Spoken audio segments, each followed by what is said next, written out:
Dear students, chemical and ionic equilibrium unit में इस lecture में हम इक्विलिब्रियम कांस्टेंट को प्रभावित करने वाले फैक्टर्स देखेंगे। प्रेजेंट लेक्चर में हम जानेंगे कि इक्विलिब्रियम कांस्टेंट कौन से फैक्टर से, कौन से प्रभावों से प्रभावित होता है या नहीं होता है। तो सबसे पहले हम देख रहे हैं यहाँ पे इफेक्ट ऑफ टेम्परेचर। हम लोगों ने केमिकल काइनेटिक्स में जो रेट लॉ एक्सप्रेशन पढ़ा था, इसमें हमने पढ़ा था रेट जो होता है ये कुछ इस तरह से दिया जाता है, जहाँ पे x ऑर्डर ऑफ रिएक्शन होता है और k रेट कांस्टेंट होता है। इसके बारे में हमने लास्ट लेक्चर में पढ़ा था। r यहाँ पे रेट ऑफ रिएक्शन होगा। हमने पहले पढ़ा है कि जो रेट कांस्टेंट k होता है ये टेम्परेचर पे डिपेंड करता है। टेम्परेचर अगर हम इंक्रीज करेंगे तो रेट कांस्टेंट k में भी इंक्रीज आता है। अब इक्विलिब्रियम कांस्टेंट k की डेफिनेशन पिछली क्लास में हमने पढ़ा था कि ये रेशो होता है rate constant of forward reaction divided by rate constant of backward reaction.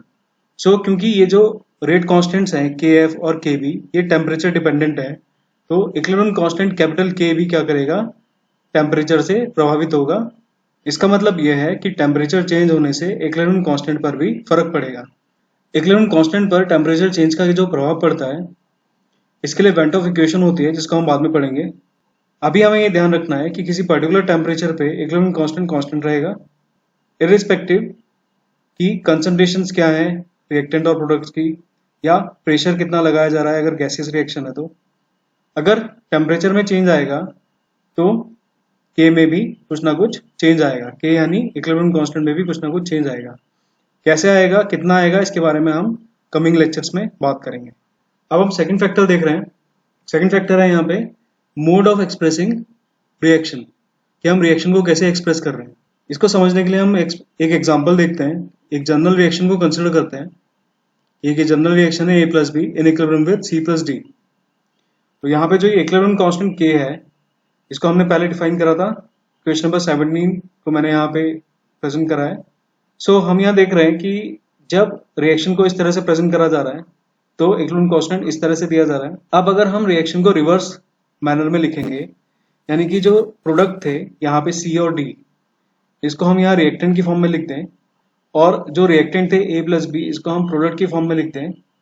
तो बाय डेफिनेशन इक्विलिब्रियम कांस्टेंट को डिफाइन करा जाता है ratio of concentration of product divided by ratio of concentration of reactants. तो इस जो हमने रिवर्स रिएक्शन लिखी है उसके लिए इक्विलिब्रियम कांस्टेंट को K1 से प्रेजेंट करा जा रहा है। तो K1 जो है ये किस तरह से दिया जाएगा, अब जैसे मैंने अभी बताया कंसंट्रेशन ऑफ प्रोडक्ट, यहाँ पे A+B प्रोडक्ट है, तो कंसंट्रेशन ऑफ प्रोडक्ट ऊपर आ जाएगा यहाँ पे, और कंसंट्रेशन ऑफ रिएक्टेंट जो है वो नीचे आ जाएगा, यानी क्वेश्चन नंबर 18 हम देख रहे हैं।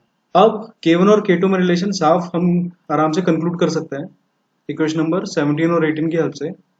K1 और K में रेसिप्रोकल रिलेशन होगा, जैसा कि हम इक्वेशन नंबर 19 में देख रहे हैं।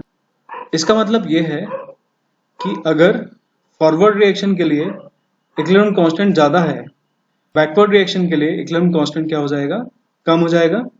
अब अगर हम यहाँ पर एक जनरल रिएक्शन इस तरह से कंसिडर करें जिसमें हमने जो पहले यहाँ पे जनरल रिएक्शन कंसिडर करी थी, ये A+B in equilibrium with C+D, तो यहाँ पे हमने हर एक रिएक्टेंट और प्रोडक्ट टर्म्स के आगे स्टोइकियोमेट्रिक कोएफिशिएंट 2 लगा दिया है। जैसे हम यहाँ देख रहे हैं, यहाँ पे हमने 2 लगा दिया है, यानी कि हर किसी की कंसंट्रेशन डबल कर दी है।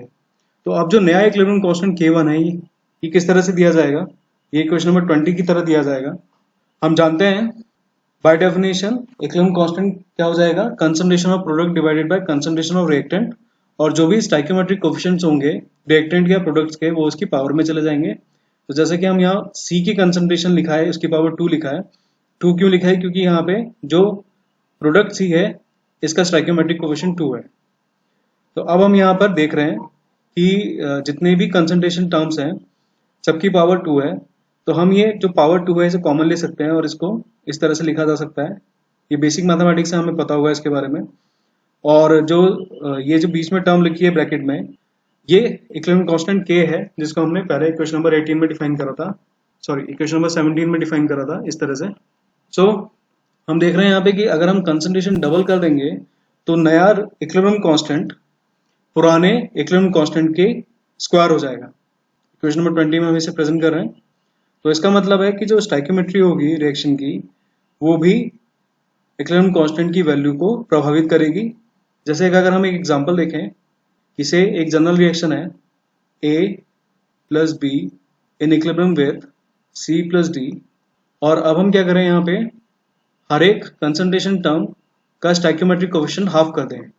तो अब यहाँ पर जो नया इक्विलिब्रियम कांस्टेंट K1 हो जाएगा, ये किस तरह से दिया जाएगा, कंसंट्रेशन C की पावर 1/2, कंसंट्रेशन D की power 1/2 divided by concentration A जो कि रिएक्टेंट है उसकी पावर 1/2 एंड कंसंट्रेशन B इसकी पावर 1/2।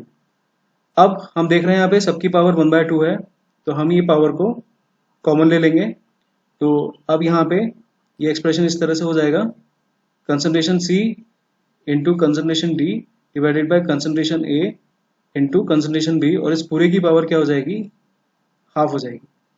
और यहाँ पे हमें पता है concentration C concentration D divided by concentration A concentration B को हमने इक्वेशन नंबर 17 में इक्विलिब्रियम कांस्टेंट K से प्रेजेंट करा था। तो यहाँ पे K की पावर हाफ हो जाएगी, यानी K का स्क्वायर रूट हो जाएगा। तो अब जो नया इक्विलिब्रियम कांस्टेंट K1 है ये पुराने इक्विलिब्रियम कांस्टेंट से किस तरह से रिलेटेड होगा, K1 is equal to K की पावर 1/2। तो हम देख रहे हैं कि अगर हमें कोई बेसिक रिएक्शन का इक्विलिब्रियम कांस्टेंट पता होगा तो स्टाइकियोमेट्रिक कोएफिशिएंट चेंज करके जो नया इक्विलिब्रियम कांस्टेंट होगा उसकी वैल्यू हम निकाल सकते हैं। अब हम नेक्स्ट फैक्टर देख रहे हैं यहाँ पे, चेंज ऑफ कंसंट्रेशन और पार्शियल प्रेशर। तो इक्विलिब्रियम कांस्टेंट Kc का एक्सप्रेशन हमने पढ़ा था, से अगर जनरल रिएक्शन हमने ली थी A plus be in equilibrium with C plus D, तो इसके लिए Kc का एक्सप्रेशन किस तरह से आ जाएगा, इस तरह से प्रेजेंट करा जाएगा। सिमिलरली अगर पार्शियल प्रेशर के टर्म्स में हम लिखेंगे तो यहाँ पे partial pressure of C into partial pressure of D divided by partial pressure of A into partial pressure of B, ये इस तरह से प्रेजेंट करा जाएगा। ऑब्वियसली हम देख रहे हैं कि जो इक्विलिब्रियम कांस्टेंट है ये कंसंट्रेशन टर्म्स या पार्शियल प्रेशर टर्म्स पर डिपेंड कर रहा है। से अगर हम इस रिएक्शन में D की कंसंट्रेशन में चेंज लेकर आएंगे तो यहाँ पे Kc पे भी फर्क पड़ेगा। अगर से C एक गैसियस रिएक्टेंट है, इसके पार्शियल प्रेशर में हम चेंज करेंगे किसी तरीके से, तो पार्शियल प्रेशर में चेंज होने से Kp में भी यानी कि इक्विलिब्रियम कांस्टेंट में फर्क पड़ेगा। बट यहाँ कंडीशन हमें ध्यान में रखना है कि अगर change in number of mole 0 होगा तब कंसंट्रेशन चेंज का या पार्शियल प्रेशर चेंज का कोई फर्क नहीं पड़ेगा। तो जैसे मैंने अभी एग्जांपल लिया था, इसमें क्योंकि नंबर ऑफ मोल सबके मैंने बराबर लिए थे, इसको मैं चेंज कर देता हूँ, इसको मैं ऐसे कर देता हूँ। तो जो बात मैंने आपको पहले बताई ये बात तब आराम से समझी जा सकती है। बट अगर सबके नंबर ऑफ मोल्स बराबर हो जाएंगे, प्रोडक्ट के और रिएक्टेंट के नंबर ऑफ मोल्स बराबर हो जाएंगे, तब इक्विलिब्रियम कांस्टेंट पे कंसंट्रेशन चेंज का या पार्शियल प्रेशर चेंज का फर्क नहीं पड़ेगा। अब हम देख रहे हैं इंपॉर्टेंस ऑफ इक्विलिब्रियम कांस्टेंट।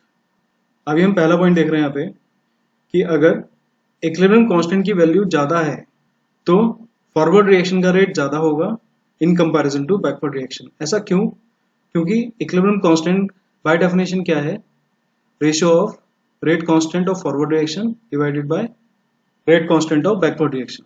तो हम देख रहे हैं यहाँ पे जो इक्विलिब्रियम कांस्टेंट है ये और रेट कांस्टेंट फॉरवर्ड रिएक्शन का डायरेक्ट रिलेशन में है, यानी अगर कैपिटल K बढ़ेगा तो KF बढ़ेगा, या उल्टा भी कह सकते हैं हम कि अगर फॉरवर्ड रिएक्शन का रेट ज़्यादा होगा तो K की वैल्यू ज़्यादा होगा।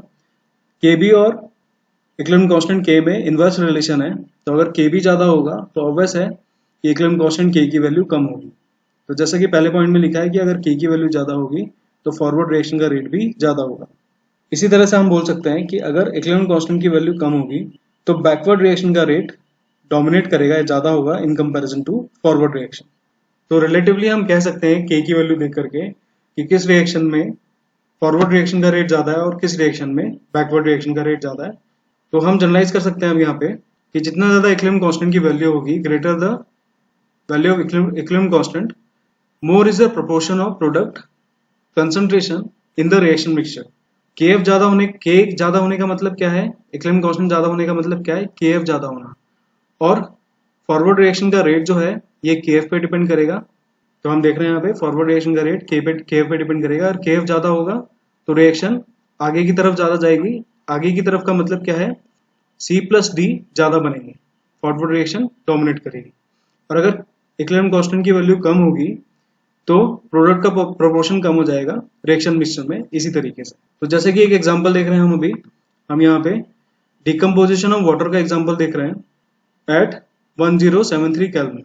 तो यहाँ पे ये रिएक्शन है। इस रिएक्शन में जो इक्विलिब्रियम कांस्टेंट है इसकी वैल्यू बहुत स्मॉल है, आप देख रहे हैं यहाँ पे 10 की पावर -11 के ऑर्डर में है ये रिएक्शन। तो इसका मतलब ये है कि वाटर का dissociation to give hydrogen gas and oxygen gas ये बहुत मुश्किल से होता है या नॉर्मली नहीं होता है। अब हम एक और रिएक्शन देख रहे हैं यहाँ पे, conversion of ozone to oxygen at 289 kelvin. यहाँ पे रिएक्शन प्रेजेंट करी गई है। आप यहाँ पे इस रिएक्शन का इक्विलिब्रियम कांस्टेंट की वैल्यू देखें तो 10 की पावर 55 के ऑर्डर में है, जो बहुत बड़ी वैल्यू है। तो यहाँ पे इक्विलिब्रियम कांस्टेंट बहुत ज़्यादा है, इसका मतलब है ओजोन से ऑक्सीजन का कन्वर्जन बहुत फास्ट होगा। तो सिंपली इक्विलिब्रियम कांस्टेंट की वैल्यू को देख करके हम यहाँ पे एक्सटेंट ऑफ रिएक्शन के बारे में बात कर सकते हैं। एक्सटेंट ऑफ रिवर्सिबल रिएक्शन, अगर के की वैल्यू ज़्यादा होगी तो इसका मतलब यह है कि रिएक्शन का एक्सटेंट भी ज़्यादा होगा। रिएक्शन का एक्सटेंट ज़्यादा होने का मतलब क्या है? रिएक्शन का एक्सटेंट ज़्यादा होने का मतलब है कि प्रोडक्ट फॉर्मेशन ज़्यादा होगा। रिएक्शन का एक्सटेंट ज़्यादा होने का मतलब क्या है? जो प्रोडक्ट फॉर्मेशन है वो ज़्यादा होगा या रिएक्शन फॉरवर्ड डायरेक्शन में डोमिनेट करेगी। सो प्रेजेंट लेक्चर में हमने देखा इक्विलिब्रियम कांस्टेंट पर टेम्परेचर का प्रभाव, कंसंट्रेशन या pressure change, partial pressure change का प्रभाव, और किस तरह से रिवर्सिबल रिएक्शन को प्रेजेंट करा जा रहा है इस बात का प्रभाव। इन सारे फैक्टर्स पे इक्विलिब्रियम कांस्टेंट डिपेंड करेगा और इक्विलिब्रियम कांस्टेंट की वैल्यू से हम एक्सटेंट ऑफ रिएक्शन की बात कर सकते हैं और हम ये बता सकते हैं कि प्रोडक्ट ज़्यादा बन रहे हैं या रिएक्टेंट ज़्यादा बन रहे हैं, या रिएक्शन प्रोडक्ट साइड ज़्यादा है या रिएक्टेंट साइड ज़्यादा है। सो प्रेजेंट लेक्चर में इतना ही। Thank you.